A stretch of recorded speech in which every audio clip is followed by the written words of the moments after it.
Assalomu alaykum hurmatli kitobxonlar. Mana bugun moliya ta'minotchisiga pul ajratildi. Shu bilan birgalikda o'sha pullarga 115 nomida 375 nusxada adabiyotlar, yangi adabiyotlar olib keltirildi. Tanishing yangi adabiyotlar.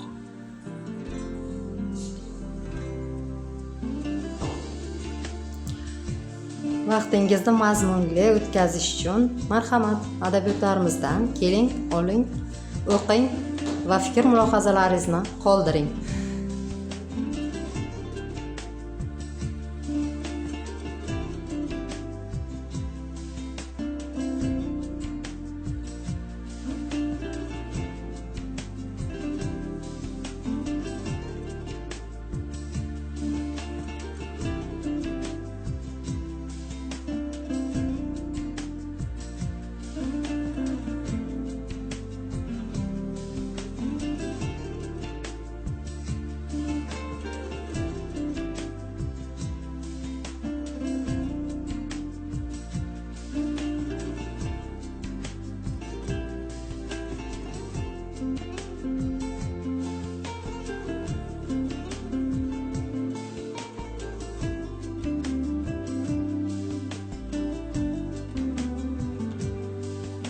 Siz aziz kitobxonlarni bolalar uchun kelgan badiiy adabiyotlarimiz bilan tanishtirib o'taman.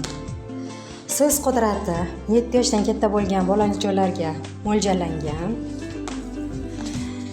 Keyingisi so'z mulkining sultoni Alisher Navoiy haqida ekan.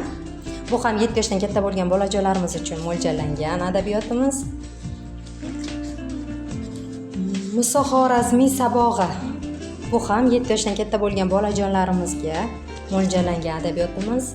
Keyingisi Shifokorlar sultoni Ibn Sino haqida ekan. Bu ham 7 yoshdan katta bo'lgan bolajonlarimizga mo'ljallangan.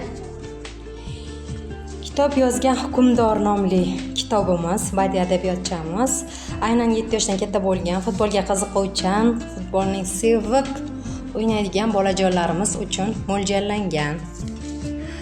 Keyingi adabiyotimiz Beruniy kashfiyoti deb nomlanadi. Aburayhon Beruniy haqida ekan. Bu ham 7 yoshdan katta bo'lgan bolajonlarimizga mo'ljallangan.